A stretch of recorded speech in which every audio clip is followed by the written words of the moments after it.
You were an Australian survivor. You were making moves. You were manipulative, or at least that's how you were portrayed. And you came back, and people, for your 15 minutes of Survivor fame, hated you. Some people did, yes. Okay. Safe to say the whole country hates you. Safe to say nobody loved you anymore. Your own parents turned against you. Welcome to Podcast 31. We have a guest today. Hello, everybody. Are you our first in-studio guest? Yes. By in-studio, in Ben's house. This is our friend, Benji. Benji. Our friendgy. I heard I'm the second guest, actually. You might be the first to make it to air. Let's not talk. You're the first where we haven't destroyed the files. By technicality, the first. So Benji, for those of you who don't know Benji, which is probably all Everyone. of you. Yeah. Benji and Ben and I have been friends for what, 5-6 years? 5 years, I think. Lived together in New York. Benji left school behind to join us in Brazil. He started his own business while we started Charisma on Command. We've been friends for 5 years. He's in town from Australia. And, I mean, I know you wanted to talk about Survivor, right? Yeah, and he's a reality TV here we go. star. Yeah. Australian celebrity. So who would have thought when you dropped out of college to join a couple knuckleheads? That I would make it. Fame I and would fortune. do it on my own. Yeah, we've mentioned you several times on the podcast about my friend who was on reality TV. He was on reality and everything TV. He tells us. Did you have anything particular that you wanted to start with about reality TV? No, nothing to start with. Well, I have one because you told me to read your book, Courage to be Disliked. I started reading it. Did you? What do you like about it? 'Cause I told you that like 8 hours ago. I read last night, man. I read last night. I don't love it. What do you like about it? You don't like it? I not buying it. I didn't love it either. I got 2 takeaways from it. Mm-hmm. I got recommended by Zach Oberon, and I was in a airport with my girlfriend going home, and she had a book, and my phone was on low battery. So I went to the bookshop to get a book, saw the one that Zach recommended. I was like, I'll pick it up. I don't think I have like an inherent need to read that, like The Courage to be Disliked. I honestly don't care if I'm disliked. But I thought it'd be good to read it, and we've been talking a little bit about it. It's a really weird setup book. So it's a philosopher and a student who goes to the philosopher, and it's really cliche because the student like coaxes like the things out of the philosopher, and he's like, what do you mean? That's offensive that you said that. He's like, no, listen, this is what it is. But I really liked the cause and effect. So how much did you read? I read probably the first 20%. Okay. So it talks about cause and effect. Cause and effect. The versus, Freudian versus Adlerian. Yes. Yeah. So I really enjoy. Before you talk, you're probably going to want to move that mic a lot closer to you. You're fine.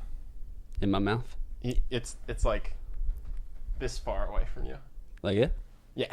Do it. But go ahead. Freudian versus Adlerian. I hated that part. You didn't like that? Yeah, go for it. So I actually thought you might not, because it is very Tony Robbins. Yeah. It is, the Freudian is cause happened, and therefore you are like this. You had childhood trauma, and therefore you can't leave the house. Where Adlerian is, you can't leave the house because it's serving you in some way. You can't leave the house because you get a lot of attention from your parents, and therefore if you left the house, you would be less looked after by your parents. And so you generate anxiety in order to not leave the house. In order to not leave the house. It's an excuse or a justification for your behavior, and it can be positive or negative. Yeah, and so maybe they were just going for a unique selling proposition with this book, but the way they characterize Freudian analysis is, I think, ridiculous. They're like, trauma doesn't exist. Like, trauma doesn't happen. If you can't, leave your house, is the example they give. It's because you are purposefully or subconsciously, in some cases, generating the emotion of anxiety so that you can't do this. And you are completely free in the moment to choose any sort of thing that you want. And while I can subscribe to that in part, it seemed to go so far as it says, the past does not exist, which seems crazy. Yes, there are a lot of parts of this book I don't like. 100% agree with that. Well, but I like to pick and choose the things that I help. Okay. Aren't both true though? Yeah, that's kind of where I landed. Trauma occurs. So let's say you're a sexual assault victim, right? Yes. You might develop an eating disorder because it protects you from future sexual assault. Yes. So it does serve you in a weird way, but also is totally caused by the trauma. Yes, but where I like, and I'm curious on your thoughts of it, is it's much more helpful to think of it as this is a justification to not take responsibility or not even responsibility, but responsibility to change it and actually do something about it. If you're stuck in, I'm like this because this happened, then you're stuck. There's no action steps. It's already happened. When you're like, I'm doing this to get a result and I can change this and get a different result. That's what I liked about it. Yeah. So first off, it demonizes what they call Fortean psychology, which I don't think is an accurate representation of Fortean psychology, as being deterministic. I'm a determinist. So like, I didn't find that upsetting at all. But to your question of, what is the best, most empowering way to approach things? I totally see the value of that. But I think if one overlooks trauma and one uses one's conscious mind to try to influence future decisions, you're ignoring 90% of what makes you tick. Yep. And the reason that I like dealing with trauma and addressing trauma and treating the past as something that needs to be addressed and looked at, not something fake, is because that's where you, I think, start to address the subconscious mind and the subconscious patterns that have made you who you are. Yep. Versus treating this moment as, I can do anything right now if I put my mind to it. It ignores the neurochemistry that you've developed over all of this life that is going to make it much easier to fall into one pattern versus another, and get overridden any time that your conscious brain doesn't completely steer you in one direction versus another. Is this making sense for you? Are you following the sort of argument? Can you keep up? No, sorry. I was just thinking about sports and beer. I couldn't understand your big words. We'll explain it to you later. I didn't know if we gave enough background. Are you of the, where is your thought in the sense of, say I procrastinate a lot. Yeah. And it's obviously comes from somewhere. I'm a product of my environment. Do you think that in order to fix procrastination, I need to know precisely where it comes from? No. I think that, and this is, we probably agree. And the book was setting up a straw man bad guy in order to knock it down and make their point, which is not necessary. But for some things, address them on the conscious level of, you know what, I don't need to dig into my past necessarily to find out why I procrastinate. But I think for deeper stuff, it actually does. I know someone who's like brutally molested when they were 5 years old, repeatedly by their stepdad, and they developed a lot of stuff from that, a lot of issues, physical issues, mental issues, and repressed memories. And by doing ayahuasca and seeing a therapist, they've started to, because they didn't know that had happened. Yep. And by seeing a therapist and doing ayahuasca, they uncovered that was the cause, which allowed them actually to address what was happening. Because instead what was happening was their mind and their body was trying to protect them from that happening again. Yeah. What was it doing? So one, she developed a lot of physical sicknesses because it kept her, other adults had to watch over her if she was in the hospital or if she was sick. Then her mom can't ignore her, leave her alone with this person. And then two, weirdly enough, there is a bit of, and I don't really understand why, there's a bit of it screws with what you think love is and who you're attracted to. So then it's, you find yourself in all these other bad relationships that are abusive in different ways because that's what you grow up with and you're used to.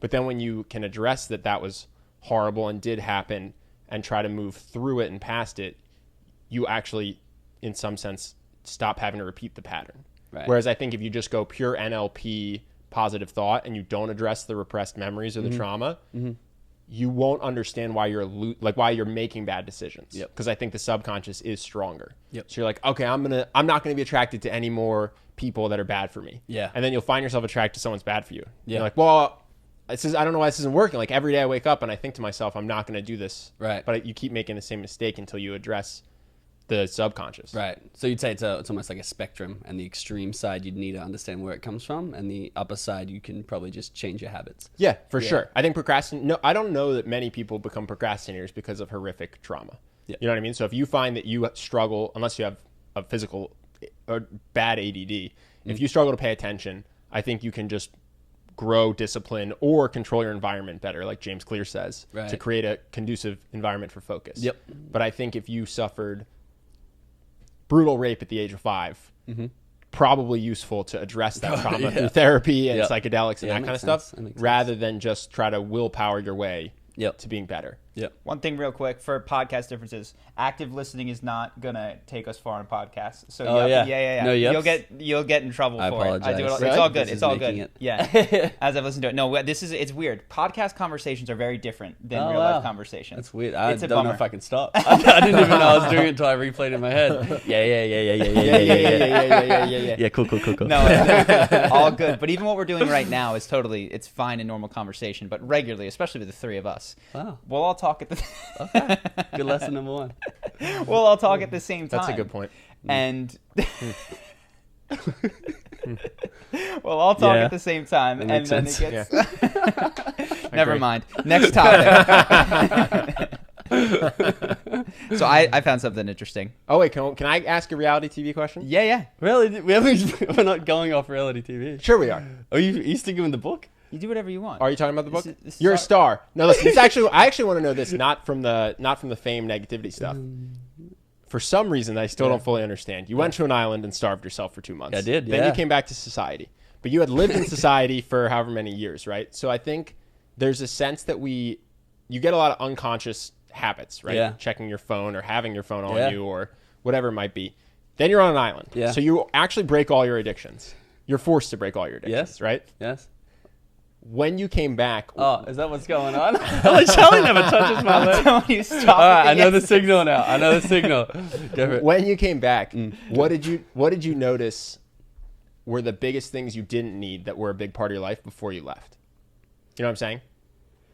Well, what were the biggest things that I needed that I didn't know I needed? No, that you didn't need. What are the things that you were doing every day? Like, for instance, I know you literally never check your phone now, which is shocking to me and hard to get in touch with you. Yeah, it is.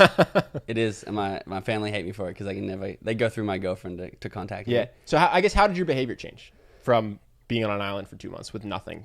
So being on the island made me, it's very cliche. It's exactly what you'd predict. It made me appreciate family. Mm-hmm. Why it made me appreciate family, I think, was more surprising to me because obviously people are like, oh, the thing you need to appreciate the most is your family. They're like, that's the family and friends and people who are close to you. And that's like the cliche end of every movie, give up the riches and go for the family. And what I didn't understand is I feel like if someone just explained it to me the right way, I would actually understand it. But having to go through it, it made more logical sense in my brain. It wasn't like some big epiphany. I'm like, oh, these are the reasons why that is true. And for me, it's basically sustainability, which is like a big change that I've made in everything that I do in life is basically you can put a lot of effort into something. This TV show is one thing that I put a lot of effort in, probably 6 months of my life into this. I feel like I did really well on it. It was awesome, but life looks like this, straight up, straight down. And that's basically what fame is. Fame is like a treadmill. You go up, and if you want to stay up, you got to keep pedaling. Mm-hmm. Like I just turned down the All-Stars. Like that would have kept me up on the treadmill, but I would have had to do it again and again and again. Family, it's up. You don't have to do anything. Like there's no work that goes into it. There's nothing. There is work. You always have to be nice to your family. Sometimes you don't, but it's up no matter what. And if you put a little effort into your family, it pays off long term, and then there for life. And this is basically what I took, one of the biggest things I took away, and I even have a girlfriend now, it's because you can put the same amount of effort into a lot of things across life and have the trajectory be that's going to serve you for the rest of your life, or cool, you went on Instagram, you felt good, you feel bad in 15 minutes. Mm-hmm. So that was probably the biggest takeaway that I learned. What are the things, so you mentioned Instagram, you mentioned that, what are the things that fall into each category? So family is something that you feel like has longevity. Friends. You too. Yeah, we've known each other 5 years. Specifically male friends, because females seem to fall off quicker. I don't know what happens there. I don't think it's just me, right, guys? So you got friends, family, friends, business.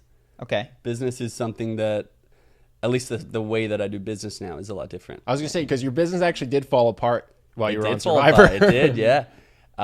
Because I was looking short term. How much money can I make this month? How much money can I tell my friends I made this month? Instead of how can I do the biggest thing this month for the most long-term benefit, which you're very good at, which I've been taking a lot of notes from you because you are Mr. Consistency. Oh, thank you. Yeah. Was that a surprise to you? Did you know your business was set up that way? Like, so you get off the island, right? Yep. You've been starving to death. You finally have a donut. It's the greatest thing of your life or whatever. And then you come back to your business and it's completely destroyed.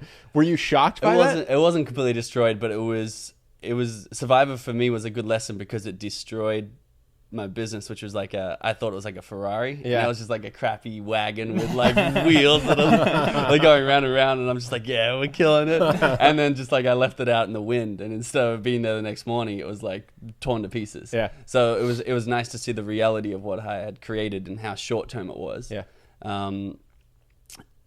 But I was very surprised because I thought it was a Ferrari. Yeah. But the cool thing is like it's the same amount of effort to build that crappy wagon as it is to build the Ferrari. That's going to last for a much longer time. Yeah.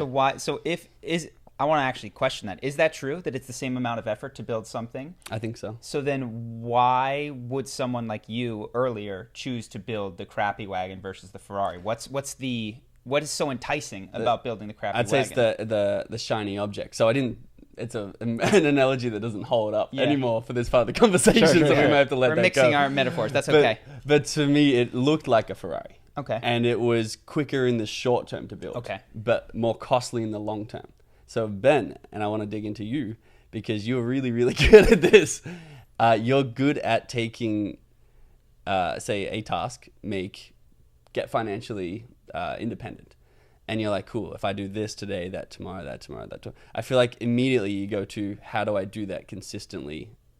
And for me, I was like, oh, our goal is to make money. How much can I make today? Like, how much could be impressive to make today? And I could probably make a decent amount today and a decent amount in a month, but I could make more than 12 times that month in a year if I thought, how much can I make in a year? Yeah. Mm-hmm. Which is funny because your superpower has always been, you of all of us can make the most money in a month. In a small amount of time. Like, if I had to make money in 30 days, I don't know what I would do. But only because that was my goal. Yeah, exactly. Yeah. Well, I had another question, but I blanked on it my now. question to you is... Oh, no. Why? Excuse me, sir. Here's my question. It's my show. Here's my question. Are you going to plan breaks then? Because you would have just kept riding a rickety wagon, right? You had to leave. So do you think that part of being basically pursuing any goal is that you have to give yourself time away from it? To let it break down and test if it's a Ferrari perspective? Or this. Yeah. I think so. Yeah? I think so. Is that true for relationships and health too? Because I know you're super focused on fitness and relationships. Yes, I definitely think so. I think it's good. And I think it's good to have an outside perspective on it, which I think you guys are really good for in all areas. Now, my question before you start talking again, why do you think you are naturally wired for that long-term consistent results? Because you are exceptional at it. I have no idea. Really? Yeah, I mean, I could think about it. Probably because of my parents. Yeah. I don't know what about them. Yeah. Ben's always been, I mean, I knew Ben when he was 15. Ben was planning colleges, middle school. For sure. Yeah. Knew where he was going to apply. He was early decision. Yep. I hadn't applied anywhere. I got into college before Charlie had to fill out an application. It's also interesting because I think it is it's a strength of Ben's, but it also has a flip side, which is you're more anxious about the future than Benji. And, for sure. And I land in the middle. Like Benji is the most today, this month. I'm got like a 6-month, 2-year horizon, and you have a 40-year horizon for everything. Forever. Till death. Yeah. No, my favorite story about Benji is when you had like $3,000 when we moved to Brazil total. Yeah, I had 3,000 Australian dollars. 3,000 Australian dollars. 2,000 and I asked for a security deposit that was like half that, right? I think it was actually 1,900. Okay, so you have $3,000. I go, hey, I'm gonna need 1,900 of that. I have no idea that you don't have money, and you just send it. Don't say anything and don't stress, and still come to Brazil. Like so you had very little stress about that. If that were me, the whole house would have known my financial situation because I would have been really stressed about it. You know what I mean? You were the most stressed moving to Brazil. Yeah. And you had the most money. Yeah. Yeah. So is there a way to get one without the other? Because what you're saying is that's my yang, dude. That's the black to my white. Yeah. Well, you're saying that you want this long-term orientation helps Ben because he builds for the long term, right? Which is like, and you zoom out. Okay, 5 years, he's got something that is closer to that Ferrari that you're describing. But Ben also worries a lot about whether he has that Ferrari for the long term. Can you get one without the other? Ben's in a garage of 5 Ferraris, looking out to see if any robbers coming in. Oiling them, waxing the car, making sure it's buffed out. I don't know. I mean, they do seem tied together. You say you're in the middle. You say you are the... I think I'm mid-level stressed compared to you. Like, I wanted to talk to you about this. You, of the three of us, compared to Ben, I'm way relaxed. But compared to me, you're even more chilled than I am. Like, you just... Do you think that's a recent thing now? Is it a recent thing? For you that I'm talking about. To be stressed? I am a little bit. You know what? That's a great point that you make. Because when we were both in Brazil, I would say we were closer to the same. Yeah. We took in turns of sleeping in the living room. Yeah. Because we were Airbnb our room. It's almost funny when you have, at least when I look at myself, the stress that I have had has related to what I perceive I have to lose. And when I had nothing to lose in Brazil, I was zero stressed because it was like, what is the worst that could happen? I could not have a place to sleep. Well, guess what? I'm currently Airbnb the bedroom that I have, and I'm on a couch. I'm already on the floor. Like, my business could fail. Well, it would have to succeed before it could fail because right now it's nothing. And the stress that I would still say is totally fine, like it's not anything to complain about, is greater than it was then, not even in spite of, because of the success that we have had, because now I have something to lose. And weirdly enough, you've always had more to lose than me. And so I wonder if that's caused some of the stress. I mean, that's what the Buddhists would say, right? The attachment is what causes it. It's interesting. Maybe we need to throw away everything we There are more variables, though. Yeah. Because me, you, Dylan, Jawa, Dane, Henry had no stress in. I'm just listing names. We're cool to do that. Okay. Some of the people that were with us in Brazil. Some people were in Brazil. We're all not stressed. And in the house, there were 2 people who were more stressed. The Ivy League guys. The Ivy League boys. Tweaky since we were 12. 6th grade tweakers. But I would say now in your life, you would spend the most time with the Ivy League Ben. You think I'm rubbing off on him? Well, I don't know what you guys do in your personal time. I rub off on him. I would say I would like to eliminate that variable. Of just me being next to Ben. Yes, you would spend the most time with Ben. Well, you know what? It's true. Ben and I have met in the middle for sure. I think Ben has calmed down and I've gotten more stressed or uptight as regards the future. And yeah, probably if you move to LA. So yeah. We'll run a test. You move into Charlie's apartment. Charlie, you go with his girlfriend back to Australia. In 6 months, we'll see who gets stressed out and I've who's learned not. the importance of family. Hello, You're just holding his parents' hands. Oh, good. Well, yeah, so I guess what you're saying, yeah, you're definitely right. There's more to it. And when you and I were close, because like you had your girlfriend the second time they went to Brazil, you and I spent a ton of time together. Yeah. I would say I was, as at least regards the business, completely chilled. Yes. Like it was totally fine. Interesting. I actually feel less stressed about the business now that we're successful than I did day one in Brazil. Now that you've been spending more time with Charlie as well. Yeah. But what I'm just saying, so Charlie, I have more to lose today than I did in Brazil. So that's the same variable Charlie had, right? Yes. But I think my stress has actually gone down, even though I have more to lose. Yeah. I think because I'm hanging out with Charlie and because I'm doing psychedelics. Shout out to psychedelics. I actually, sponsor. I don't know that we're gonna get to shout the out to our bottom sponsor, psychedelics. Yeah, I would like to know the answer to this. I don't know that there's clearly not one variable. But maybe move to LA because I agree. Okay. It's silly to worry about the future as much as I currently do, given where we currently are, compared to the fact that I wasn't worried at all when I had no money, no prospects, and was like, I'm just gonna go back and get a lame job because that's where I came from. Interesting. Very interesting. So you had mentioned we talked about Survivor. One of the things, again, where I fall in the middle of you two, but you're on the extreme side. You were kind of the heel of your season. You were a bad guy, right? Yes. You were. You finished like what number did you finish? 8. So you came in and you were an Australian survivor. You were making moves. You were manipulative, or at least that's how you were portrayed. And you came back, and people, for your 15 minutes of Survivor fame, hated you. Some people did, yes. Okay. Safe to say the whole country hates you. Safe to say nobody loved you anymore. Your own parents turned against you. And so. Did that affect you at all ever? Did you have to take a moment to go, okay, this, don't treat this like it's important? Or was it just reflexive for you to be like, I don't care what these strangers think? It's a good question. Let me think about it. I would say it's tough for me to distinguish specifically because going to an island for, 8-9 weeks, not having connection with society. A big one before I get into what you asked is... was it Stockholm Syndrome? Yeah. So being told what to do every minute of the day. Can you sit there and wait while we set up the cameras? Can you, you guys get on the bus now, we're driving to the challenge. You guys are going to wait here in the rain for 2 hours, this, that. You literally, you get told what to do. And our lifestyles, no one tells us anything what to do ever. Like there's no one there. So I would wake up in the morning after 8 or 9 weeks of being told exactly what to do and when, and be like, what do I do? Yeah. Like I don't know what to do. And that was probably one of the hardest things to be like, oh, I have to do this myself. Like go back to self-motivation and self-discipline.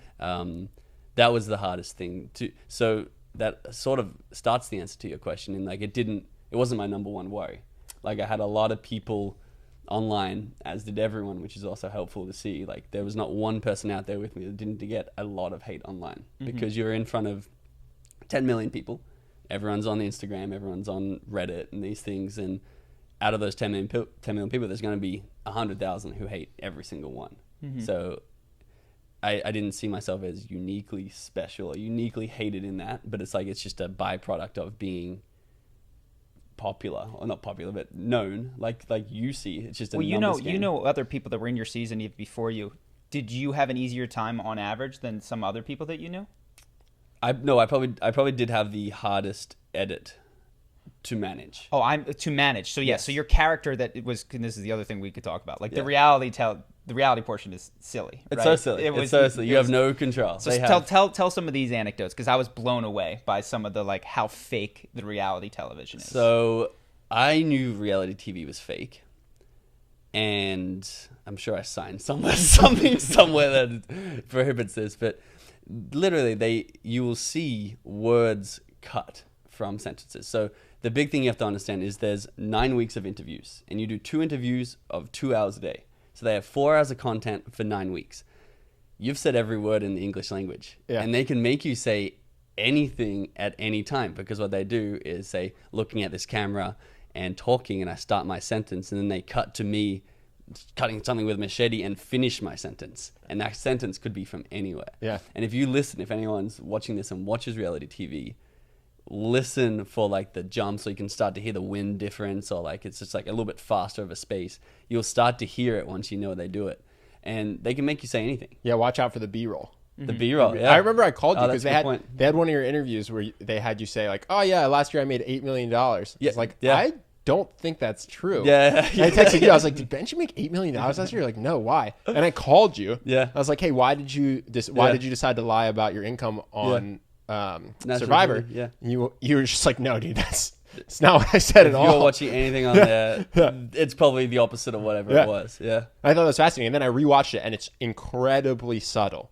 But you can see that there's the editing blips. Yep. Where the cadence changes. Yep. Yeah, I probably said $1 million, and they changed it to $8 million somewhere. Because you said 8 somewhere else. Yeah. Yeah. It was crazy. That was what blew me away. I was like, oh yeah, they're gonna like pick and choose segments and stack them together to create a character. In my head, reality TV was you have 24 hours on camera. You're a dick for one of those hours because you get cranky because you haven't eaten in a week. Yes. Right? And they go, okay, forget the 23 hours where Benji's helping bandage people's wounds and being really nice. Right. And we're just going to show him being a dick so we can paint him as a dick. Right. I knew that happened. Yeah. I didn't realize that they literally have you say, I made $1 million last year. They go, okay, now take the 1. Remember when he said the number 8 6 weeks ago? Throw that in there instead. Because I guess it sounds better. I'll tell you a better one, or at least it's more annoying to me because I was out there and had to put up with this stuff. The winner was not strategic, was not there. She won because she wasn't a threat. Coasted all the way to the end. What they have you do is they have you describe things that other people have told you. So, for example, if you were really sneaky and you hid something in Charlie's bag and Charlie got exposed, I would say, so Ben told me that he did this to Charlie, something. And then because I won, they need to rewrite a story for me. And even though you did all the moves, you did all the great stuff, they would literally edit my story to sound like I did it. And you would not even be mentioned. Wow. And you'd sit at home and you'd be like, what? I did that. Luckily that didn't happen to me, but what was annoying was the winner looked like they were just geniuses running the game. It was ridiculous. That's crazy. Yeah. But so going back to the question, so you had a hard edit to deal with. Do you think that if you looked around, because your sister was also on the show, you had friends that were on the show, did you cope with the fame and some of the backlash better than most of the people that you knew? So what's the difference there? And for instance, did your sister have a more difficult time with it? Yes. Okay, so why? What was her struggle versus yours? What can people who are concerned with what their friends think of them in real life or on the internet learn from how you dealt with it? It's a very good question. I'm going to go broad and you tell me if I need to go more specific. I think no matter where you came in Survivor, we use Survivor as the vehicle here. There's 24 people.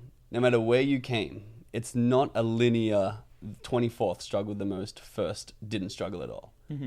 The pattern is however you deal with stress, however you deal with backlash, however you deal with somebody who hates you, is how you deal with it when you're on Survivor. Mm-hmm. So the person who came first in one of the seasons struggled, depression, anxiety, went crazy. Mm-hmm. Some guy came 18th and he's just like, oh, best experience of my life, mm-hmm. like such a great opportunity to go out there. I had fun. Yeah, I didn't make it, but it was a great time.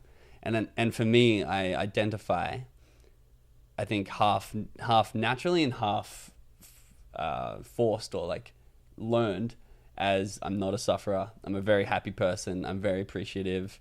I have these beliefs, I feel like, that really help me. Oh, this is a great opportunity. I read a DM that someone's like just tearing me out because they hate my character on Survivor. One, I think a side one is I separated my character from myself. Mm-hmm. But I'm like, oh, that's a great opportunity to learn that I feel like most people are uneducated. Most people are, on average, the average person is average. And so I'm like, that really drove that in on these viewers of Survivor. Like, I actually don't want to spend my life around them. I don't want to be around those people. I want to surround myself with really incredible people even more, because I was getting those messages in. Mm-hmm. I'm like, oh, you really have to protect yourself from this sort of stuff. Mm-hmm. So how does someone learn that? Because we get a lot of messages from people who really care about what their friends think, or even what people in their school that they aren't friends with think, or coworkers, what do they think of me? I think it's really easy to get concerned with how other people perceive you. Yes. So how do you weaken that worry? It's a very good question. I think that the problem is I didn't start from there. I don't think I was ever really at that position, so I can't confidently say those first steps. Sure. What I can say helps me is how do I identify myself? And like, identity is like the strongest thing that you're not going to go against. And I identify myself as one of the happiest people, someone who doesn't suffer. I identify myself as a really good person. Like, I think I'm a really good person. And these identities are stronger than, it's like, I think you gave me a really good analogy once. It was about talking to girls, and I love this one. And I feel like it holds true here. It's like, when you walk up to a girl and something goes wrong, you're confused. and you were like, it's like, if I walked into a room and I flicked the light switch on and the light didn't come on, I'm confused. I don't blame myself. I blame the light. And it was like that, just that confidence in yourself. It's like, oh, it's cool to go up to a girl, and if something goes wrong, you're like, why didn't that light turn on? Like I hit the switch, and it's not. You don't like reflect inwards and take shots at yourself. You're like, oh, there was something there about I missed the switch, or I missed the promise, missed the approach. But it's like that. I do have that confidence that I feel like people don't have in my identity. Sure. How do you strengthen your identity? Do you do anything like affirmations or incantations or meditations? Yeah, I would say I've done all of them. I don't like meditation. I'd say incantations are the best. Jump on a trampoline, smacking your chest and get in a good state and just reaffirm whatever you want to reaffirm. Like some of the ones like, all I need is within me now. Every day, in every way, I'm getting stronger. These are ones that I have done. I don't do them now, but I have built that up. And I think a big one that I'm learning, I think Charlie does this really well. If you can understand why things happen, even this goes back to the trauma stuff. You can understand, why are people reacting this way? Mm-hmm. Why do I feel this way? And you can understand the deeper layers of it. You can fix it, or you can just observe it. But it's like, oh, my mom said something mean to me, and I'm like, well, she's hurting. Mm-hmm. I'm not reactive. It's like, you're mean to me. I'm like, oh, she's hurting. She needs some more love, and try and step back a little bit from it. Mm-hmm. I'm hearing a couple things just because I'm trying to listen to what comes naturally to you that is embedded in everything you're saying. Yeah. So one of them is that you depersonalize the attacks in a lot of different ways. You're like, this is about them. Mm-hmm. This is about my character. This is, you separate who you are mm-hmm. from what is being said about you. Which is true to some extent, because nobody really even fully can know you. Right. Mm-hmm. And I think, because you're going to put this way more succinctly than I put it, to add on to yours, past you, I don't associate with. Like, oh, you know what? You're right. That was how I acted, and now I can grow and become someone else. Mm-hmm. And I don't identify with past me. Mm-hmm. So depersonalizing, separating who you are now from whatever the criticism is, and you have a number of different automatic strategies that kick in. The second one that was impactful to me was you look at a broader scope and you're like, everyone dealt with this. You know what I mean? Yeah. You do not singularly focus on yourself. You're like, there's someone out there that's getting so much more hate. Justin Bieber is more hated than I am. Logan Paul is more hated than I am. Like Tony Robbins, who I really admire, had this BuzzFeed article written about him from people who hate him. Right. And in that way, you're able to see that you are not special in your horridness. Yes. You know what I mean? You're not uniquely despicable. Yes. Right. You're as despicable as every other Survivor participant has ever been. Yes. Yeah. And that's the one, because when I was, caring about comments, this is one that you shared with me that personally impacted me. And I started a little file of people I admire and negative things that were said about them. And just that every now and then I go back and I look at like, oh my gosh, like I think that I have it bad. This is what it's like to be someone that I truly look up to, who has, an entire hate club of people who like band together to shout them down or take them down or protest whenever they speak or whatever it is. So that's one that I think helps a lot too, because it's very easy to get narrowly focused on yourself in these sorts of scenarios. Yes. So those are the two big ones that I heard. I don't know if you heard anything else, but that's what. Great summary. Mm-hmm. Well bucketed. Well bucketed. Because I do, it's like I feel like I do sort of do that naturally, so I cannot like really walk it back too well. Sure. But everything that I think of just falls into one of those two buckets. Like the other one is like people don't actually care about you. That's huge. Yeah. And that just goes in depersonalization. I would even put that separate, because I've talked about this a lot on the podcast, but you drew it to my attention. You're like, when I open my Instagram, I mean, most of the DMs are nice, but some of them are hateful. You know what I mean? No, this is what you told me. This is what you told me. Must be nice. When you were having your 15 minutes. Hold on, no DMs at all for me. Oh, that's all good. Must be nice, Chuck. Must be nice. Sweet. So I remember you're having your 15 minutes in Australia, and you were getting stopped multiple times a day, and your DMs were exploding, and you were like, on the internet, there's hate, but not one person has ever approached me in the world and said this. Mm-hmm. And this isn't 100% true of everybody's bullying scenario, but oftentimes you're going to hear the most negative things about yourself in the most virtual communities, right? It's like the bully who has an anonymous thing online or can hit you up on Facebook or whatever it is, versus who has the guts to come up to you and say it to your face is a much smaller category of people. Yes. So you focused much more on your like person-to-person real world experience, and I mean now you're off of Instagram, but like, well, it helped me do that too. Yeah, it helped me see what is real, and spend more time in real. But like you said, it's like people have nothing to lose on a YouTube comment, on an Instagram DM. They're not threatened at all. If someone had to go up to Ben and be like, "Hey, I didn't like that video," there's a sacrifice that they're going to have to make. There is a 20% chance that something bad is going to happen to them. There's 20% chance that Ben swings. And trust me, I've seen it. He's a violent man. He's a bad man. Actually, the one that I like the most is the empathy. I've seen that's been very helpful for me, and I think it can help in the in-person ones too, because that sense of, oh, well, this person doesn't really know me, that might not work so well if you're in school and you see the person every day and you think that they do know you, which first of all, they still don't.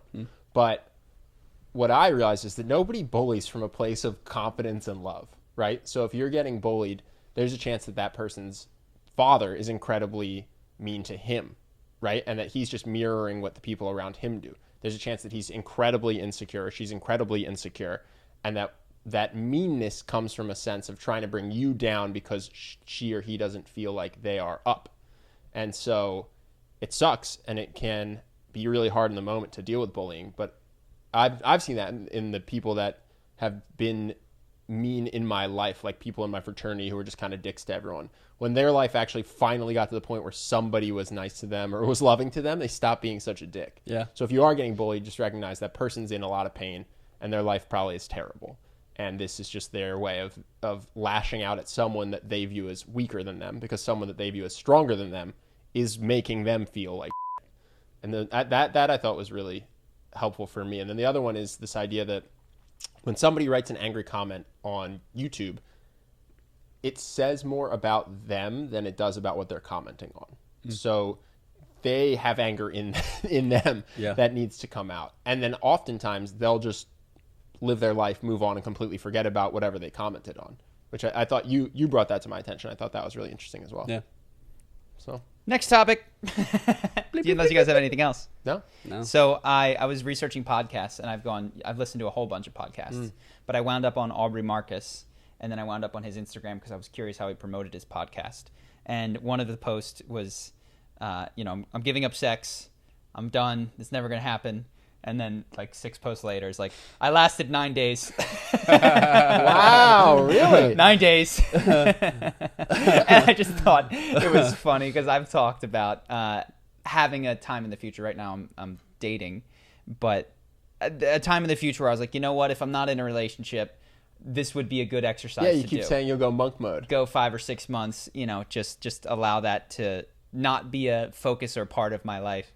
And it was funny to watch somebody's like, I'm going to do it. I made a public pronouncement. And it's like, I made it 9 days, which is kind of like a humble brag at the same time. You know what I'm saying? Sure, yeah. Like, I couldn't even prevent them.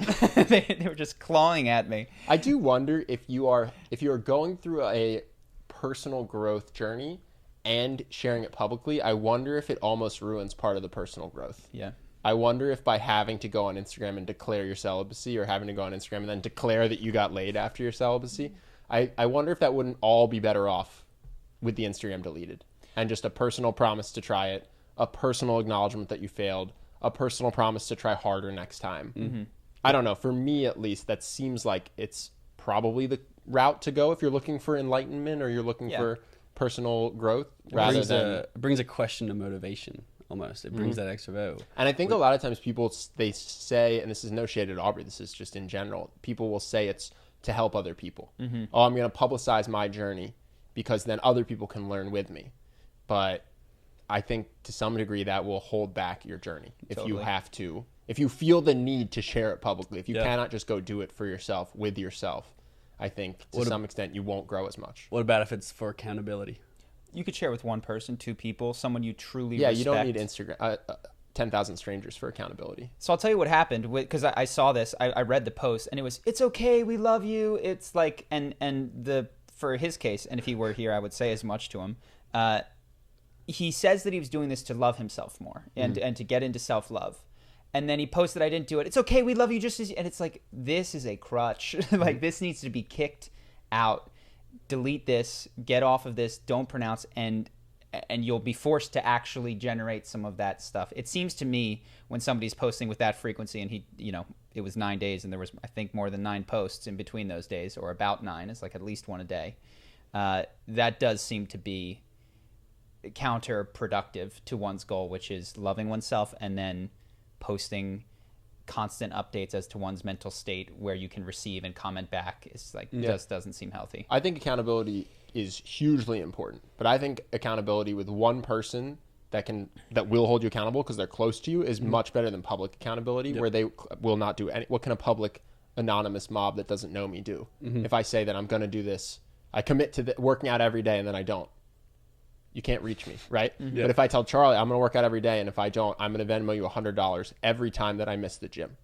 He can actually hold me accountable. And our friendship is such that if I welch on that, it will hurt our relationship. It hurts my honesty, right? He knows he can't take future commitments as seriously from me. So there's real stakes versus the public accountability, funny enough, is the weakest because it's just 100,000 people that don't really know you. Okay. Or care. They don't care at all if you're going to the gym or not. Right. Well, you know what? Because I just watched one of my old videos in an attempt to try to figure out how we started, because I'm trying to figure out how to grow the podcast. I looked back on how we grew the YouTube channel, and I think this actually, on the surface, runs counter to what you're saying, but if you dig into it, it actually lines it up exactly. So one of the first videos that we ever put up was me going, I declare that I'm going to do a video a week for 52 weeks. And, I'm going to do that for the YouTube people.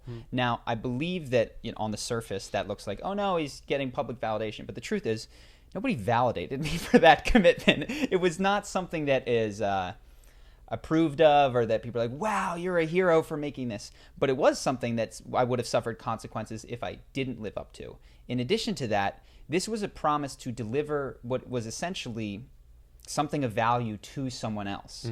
Saying that I'm going to lose the weight, or I'm going to not have sex, or I'm going to not do this, the other person isn't counting on you to follow through in those scenarios. Your fans don't, okay, you lost the weight. Like, it doesn't impact me.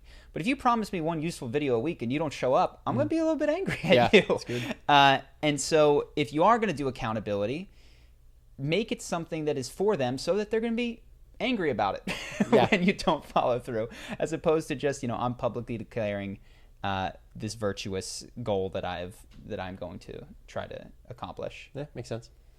But same topic. I don't know if you talked about this on the podcast yet, but you are considering celibacy.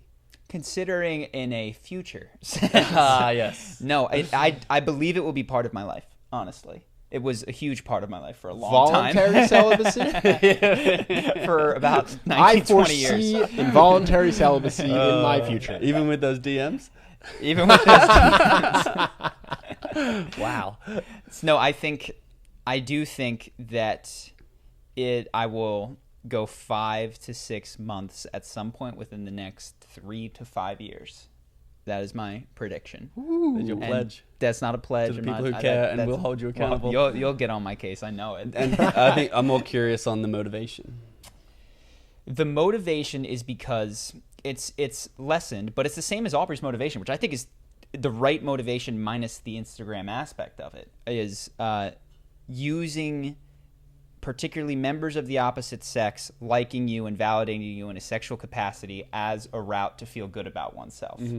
And I think it's tough because when you're in a relationship, hopefully that's a part of the relationship. Mm-hmm. But if you get out of a relationship, I think it's kind of like cutting out sugars, and it's like, this would be a good thing to do for a period of time just to sort of reset where I look to feel good about myself. Yeah. I don't look to be liked or to be pleasing to other people. I look to some sort of internal thing with more ease and regularity. So that's why I would do it. Yeah. And then it's not like a vow of forever. I don't think. Maybe, who knows? Pledge it now. Pledge it. Put it down. Pledge it. Pledge it. Yeah, that's why. Because I think it's too easy for me to receive validation from that and numb any internal discomfort that I might otherwise have to deal with. Mm-hmm. I would, hopefully go longer than 9 days, but I think it would be easier for me to go longer than 9 days. Let's be real. My DMs aren't that active. No, Aubrey Marcus. You don't have to try and tone it down now. We heard the truth. Yeah. We heard the honesty. I heard the humble brag. It's just too easy for me to get validation from the opposite sex. And tell me, why don't you want validation from the opposite sex? Because I think it's a crutch. It's that's the best metaphor. We're screwing our metaphors up today, but it's you have this leg that could develop strength if only you tested it. It's the self-love leg. Yeah, and it would be it would be hard, it would be sore, and it would hurt, and it would struggle, and you might fall. And so, in order to avoid that, because it's uncomfortable, you just walk around with this solid crutch, but you're crippled in some way forever. Yep. And so, what you want to do is you kick that crutch out, and then you go, okay, like this leg is going to get strong. Yep. Or it's going to get strong. Yep. Or I'll find another crutch. or you carry a crutch and you have a backpack of other crutches. So if that crutch were to break, you never have to rely on your weak leg. Yes. Yeah. Or you could get yourself a Ferrari. Yeah. Drive around in that, don't need a crutch. But I would actually say that is similar to my train of thought. And that's why I feel like instead of going for celibacy, I went for monogamous relationship. Mm-hmm. Because I don't know, and maybe I'm not as enlightened yet. I don't know if the ultimate goal is to walk on the legs. It is to get the most sustainable crutch, the one you don't have to replace every week or every month or whatever it is. That's a great point. And so, so family, they could be considered a crutch, but their crutch is going to be there the whole life. Hopefully. Well, this is the Buddhist point. Like, depending on how far you zoom out, nothing is permanent. Everything is going to be left. The only thing that will be here from start to finish is your own consciousness. Mm-hmm. So anything outside of your own consciousness is an attachment to something that is impermanent and a crutch in this metaphor, family included. Like, you're very fortunate that everyone in your family is healthy, and I hope that stays for as long as you are alive. Thanks, Joe. Which weirdly enough is a way of saying, like, I hope you die first. We're all rooting for it. All at the same time. All at the same time. 1, 2, 3. But yeah, and there are things that have more reliability than others. in my life, I would say when relationships, are in the middle to short term, honestly, when I look at how long they last. And I mean romantic relationships. Yes. I would say friendships are in the medium to long term, like you can rely on them. And that's just based on my experience. So the reason that I don't choose to make my plan, okay, this is going to be a forever romantic relationship, is because that's not been my experience of romantic relationships. It's and not what I see. Interestingly, you're not talking about going celibate from friends, for instance. No, you're not saying the way I'm going to teach myself self-love is to stop hanging out with my friends. So correct, because it is a more dependable crutch. Yeah, and weirdly enough, maybe one day I'll be like, oh man, a friend will die, and I'll suffer, and I'll be like, oh my God, that's impermanent too. I'm gonna have to go sit on a mountain by myself. And can I offer another reason though? Potentially, I think that most people don't replace self-love with friend love. I think most people replace it with romantic love. This idea of you complete me. My ex and I used to say, you're my person. This person that's meant for me, that completes me.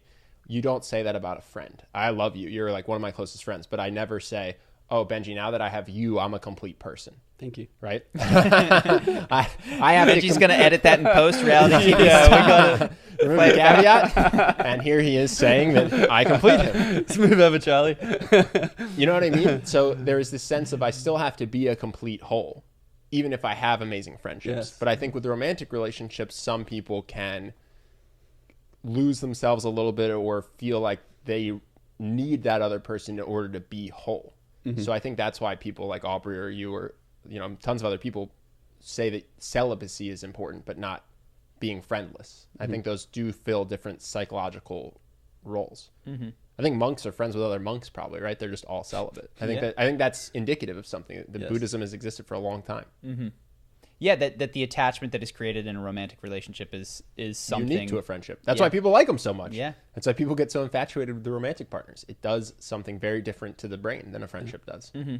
And weirdly enough, this is I've talked about self-love on the channel now for 3 years, but there is a sense of, I've talked about in that first video, the pillar, the leg, call it whatever you want, and having these other legs supporting it. And one can be your reputation, it can be your popularity, it can be the people that you date, it can be any of those things. And I'm wondering at what point in my life I'm going to have to just kick all the ones that I'm leaning out. And monks shave their heads. I thought about that. I was like, I might shave my head on camera, Britney Spears style. And because I get it, I'm attached to my hair. I would be embarrassed or scared to walk around bald, and maybe for that reason I need to do it. So in due time, though, I would say if I am on the monk's path, it's the sidewalk. Certainly not the highway to Buddhist enlightenment at this point. Maybe slowly over the course of years and decades. Pull up like, get in, bro, you're on the way to the mountain. You know what? I'm good. I'm dating right now. I said it within 3 to 5 years. Did you bring any other stuff that you wanted to chat about? Nah. Let me see if I had one other thing. I'm empty-handed today. I just brought my Benji. Yeah, go for it. I got a question for you boys, because I think it would be very helpful for people listening, and was very helpful for me. I got lots of questions. Let's start with this one. What advice would you both give your 18-year-old self coming out of high school?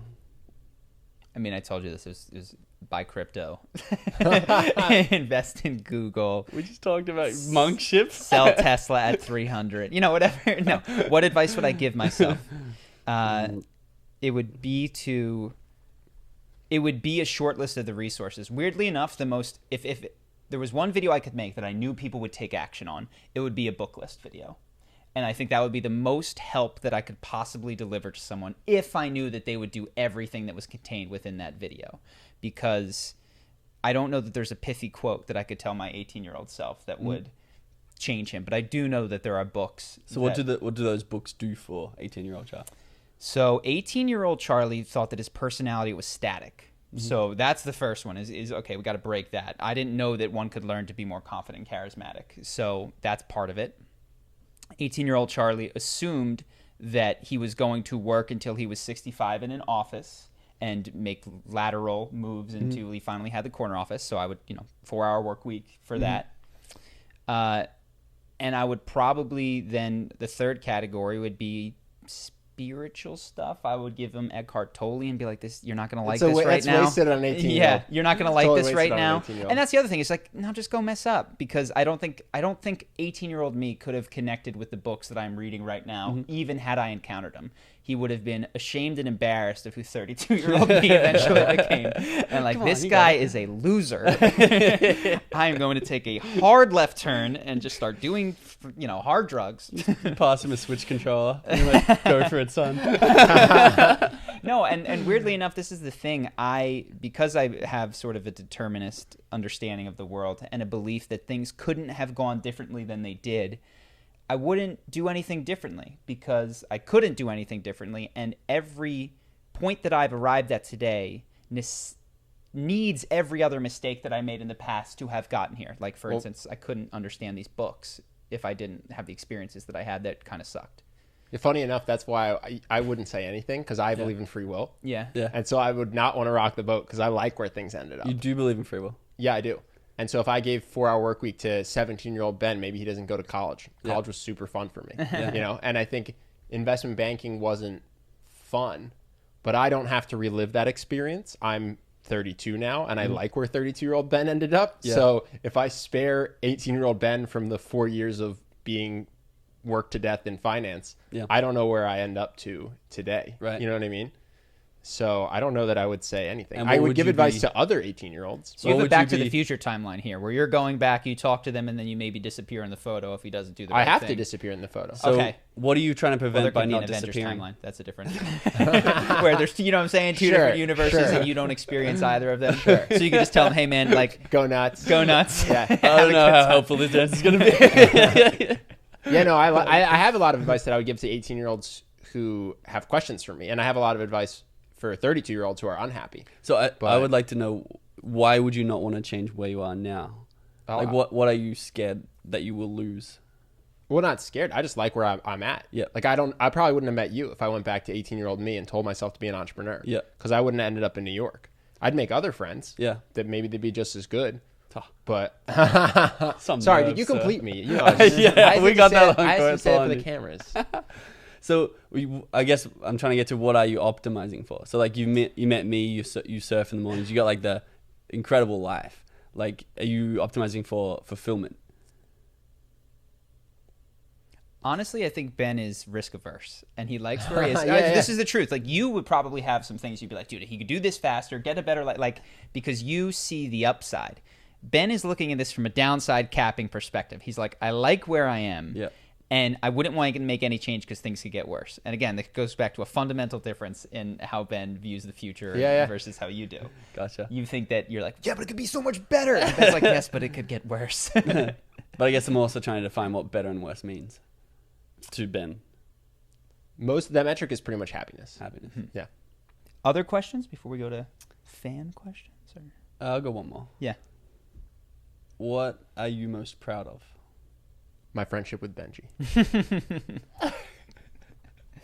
My well-behaved dog. No. Oh!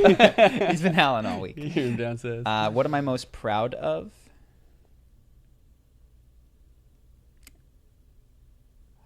Do you have one? I don't either. What are you proud of? I suppose the YouTube channel would be the thing that comes to mind. But also, I'm not totally there, clearly, because I still get competitive and that sort of stuff. But I feel less, as I've moved towards a more determinist style of thinking, which basically is that I don't see a space for free will in my past or in my present or in my future. I think that every thought that occurs to me wasn't chosen. It occurred to me. And then the weighing of thoughts that happens is based on, a past string of values that were weighed before, and then they create outcomes in the world, much like billiards, just a very complicated set of billiards tables that then moves my body, my lips move, and here I am. So to take pride in anything is kind of silly. It's kind of like taking pride in a movie that I'm watching when I'm just an audience member. And it's great. I believe in consciousness. I believe that I'm aware of what is happening, but I don't yeah, it would be like taking pride in Captain America lifting up Mjolnir and be like, yeah, but why not? That was my most proud moment. Because I don't identify, or not all the time, and certainly there's moments where I deeply identify with these things, but increasingly I identify less with the things that I have done in the past. So in order to take pride, one needs to say, it could have gone differently. Yeah. Right? I could have taken a different thing, and I am pleased and proud that I chose that. Not necessarily. I mean, you can just feel pride. You could be proud. I guess this starts a little bit back. Is like if you don't believe in free will, how do you think that changes your life today? Like, what is different compared to if there was free will and there was not free will? Well, I would say it starts and I'm not totally there, towards a deeper sense of gratitude towards the things that are going well. When you believe in free will, it's very easy to be like, I made this, I did it, it could have gone wrong, it went wrong for other people because they didn't stick to it enough. And when you release some of that and things are going well, you're like, oh, that's pretty awesome. Like, did that had nothing to do with me. What a break. So that's part of it. It makes it much easier to forgive oneself and other people, because you look back at the past. If you believe in free will, you go, I should have done that differently. I mean, why didn't I do that? I'm such an idiot. And this is something that is much easier for me to do now, is to say, I couldn't have done any differently. Given all the thoughts and everything that was happening around me, what else could I possibly have done other than what I did, even if it was a stupid, dumb thing? I just see you like eating Ben's food and stealing my girlfriend. It's like, I'm sorry, boys. Nothing I could have done. What else could I do? I can't help it. Nothing I could have done. No free will. Yeah, but it leads to less identification and ownership over the things that you've done, both good and bad. So pride is diminished, as well as judgmentalness of oneself and other people. Those are the big impacts that it makes, I think. And then, of course, we discuss it on 30% of the podcast. So that's a changed thing that we have.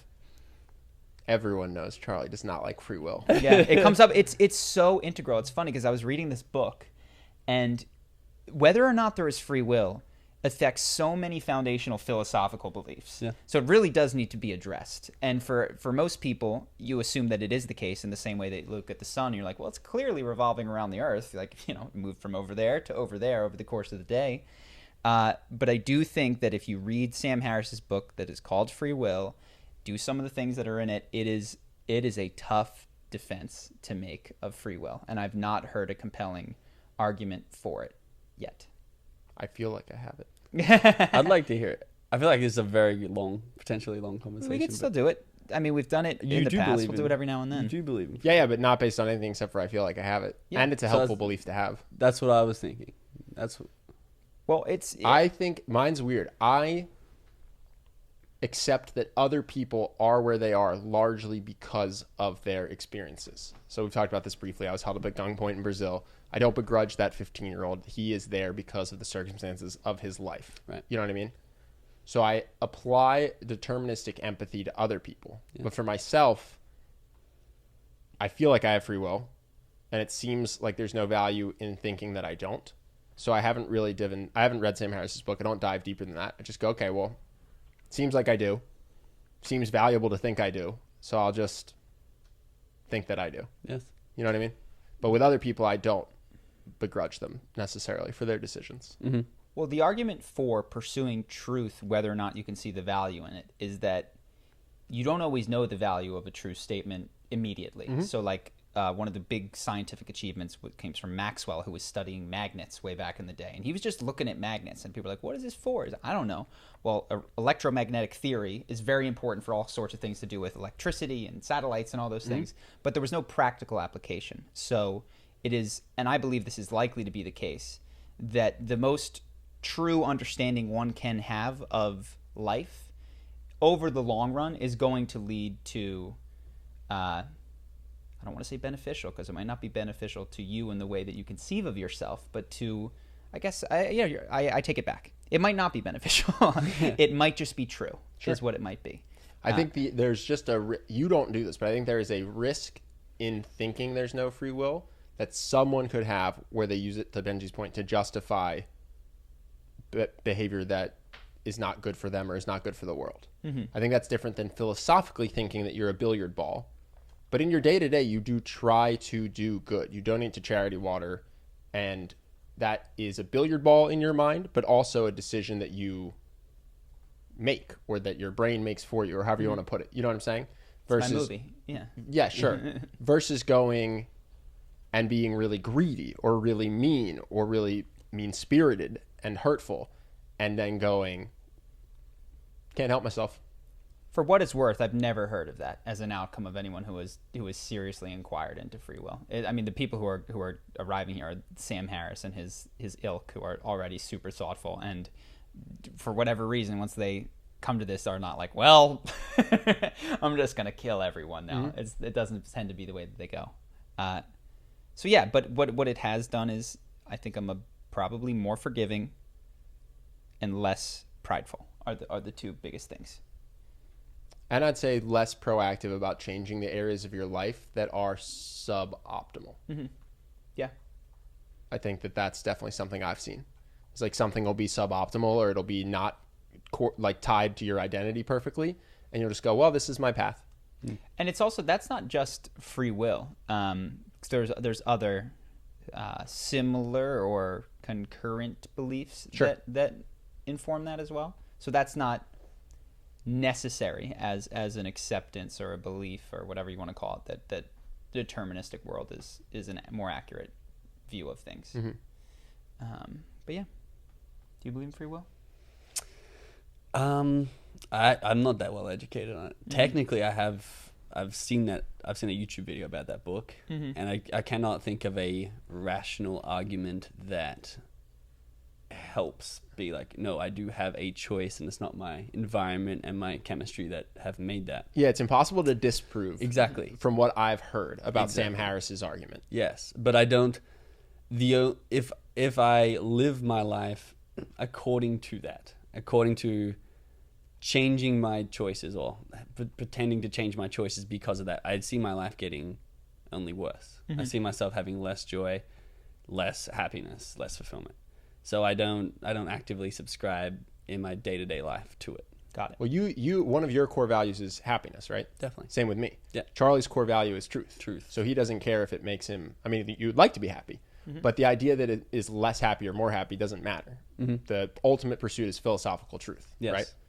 Yeah, I mean, I was happier when I thought that Santa Claus was real. Yeah. No question. I cried that night. I couldn't have predicted it at the time, but an honest understanding of the world is beneficial, and you don't know it when you're 13 years. No, just kidding. Are you better off? 7. I was 7. Wouldn't you be better off if you just believed in Santa Claus? No, because then I mean, there's 100 reasons that I could give you. You'd make sure you were on the good list every year.